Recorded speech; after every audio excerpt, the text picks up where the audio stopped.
যে সলাৎ যদি আপনার মধ্যে না থাকে তাহলে আপনার মুসলমানের কাতারই আপনি নাই। আসসালামু আলাইকুম রহমতুল্লাহি ওয়া বারাকাতুহু। রাব্বি ইশরাহ লি সাদরি ওয়া ইয়াসসির লি আমরি ওয়াহলুল উকদাতাম মিন লিসানি ইয়াফকাহু কাওলি।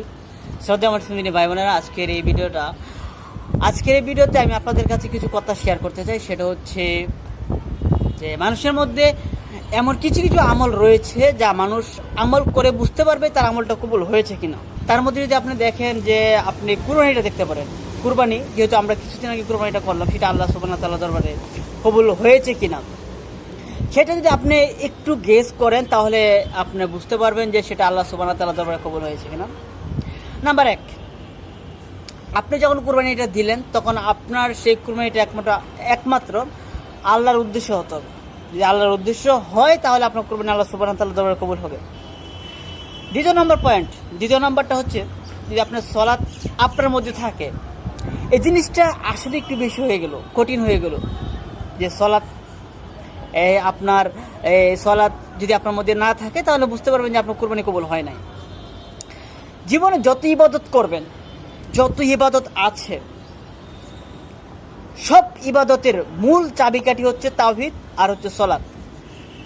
যদি আপনার সলাৎ ঠিক না থাকে তাহলে আপনার কোনো কিছু ঠিক থাকবে না। যদি আপনার সলাৎ ঠিকঠাক মতো আদায় না করেন, ঠিকভাবে আদায় না করেন, তাহলে আপনার কুরবানি কবুল হবে না।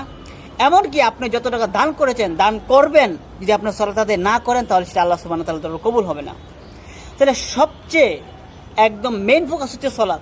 সলাৎ আপনার থাকতে হবে। সলাৎ যদি আপনার না থাকে তাহলে আপনার ওই কুরবানি, আপনার হজ, আপনার জাকাত, আপনার দান সত্তা কোনো কিছু আল্লাহ সুবহানাহু ওয়া তাআলা দরবারে কবুল হবে না। কারণ সলাৎ দিয়ে হচ্ছে একমাত্র মাধ্যম যে অন্য ইবাদত কবুল হওয়ার। আমি আপনাকে কিভাবে বোঝাই যে সলাৎ যদি আপনার মধ্যে না থাকে তাহলে আপনার মুসলমানের কাতারই আপনি নাই। বিষয়টা কঠিন হয়ে গেল না? বিষয়টা যদি আপনার কাছে কঠিন হয় তাহলে এটাই ঠিক। কেননা জাবের রাদিয়াল্লাহু তাআলা আনহু বলেন যে রাসূল সাল্লাল্লাহু আলাইহি ওয়াসাল্লাম বলেছেন, মুমিন বান্দা এবং কাফেরের মধ্যে পার্থক্য হচ্ছে সালাত ত্যাগ করা। আপনি যখন সালাত ছেড়ে দিবেন তখন আল্লাহ আপনার থেকে যে জিম্মাদারিটা সেটা আল্লাহ উঠিয়ে নেবে। সালাত আদায় করলে মানুষ আল্লাহর জিম্মাদারিতে থাকে, আর যদি সালাত আদায় না করে সে আল্লাহর জিম্মাদারিতে থাকে না। আমি আপনাকে এটা বলতে চাচ্ছি যে আমরা তো অনেকেই কোরবানি দিয়েছি। এই কোরবানিটা আল্লাহ সুবহানাহু ওয়া তাআলা দরবারে তখনই কবুল হবে যখন আপনার মধ্যে সলাতটা থাকবে।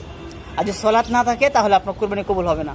আপনি সেটা গোশত খাওয়ার জন্য কোরবানি দিলেন, সেটা মানুষকে দেখানোর জন্য কোরবানি দিলেন, সেটা হতে পারে, সেটা হবে। কারণ সলাতের বিপরীত কোনো ইবাদত না যেটা কবুল হবে সলাৎ ছাড়া। আপনি কিয়ামতের মাঠে অনেক ইবাদত দেখবেন আপনার, বাট যদি সলাৎ না থাকে তাহলে সেই ইবাদত আল্লাহ সুবহানাহু ওয়া তাআলা দরবারে কবুলই হবে না। কেননা সলাৎ আপনাকে পার্থক্য করবে, সলাৎ আপনাকে ভাগ করে দিবে আপনি মুসলমান না কাফের, আপনি মুসলমান না অমুসলিম। কেননা বুরাইদা রাদিয়াল্লাহু তাআলা আনহু বলেন যে রাসূল সাল্লাল্লাহু আলাইহি ওয়াসাল্লাম বলেছেন যে তারা আর আমরা এর মধ্যে পার্থক্য হচ্ছে যারা সলাৎ আদায় করে। তারা কারা? যারা সলাৎ আদায় করে না তারা আমার উম্মত না, আর ওরা আমার উম্মত যারা সলাৎ আদায় করে। এখনো বলছি যে সামনে কুরবানি আসার আগে আমরা যেন 5 ওয়াক্ত সালাতটা ঠিক রাখি।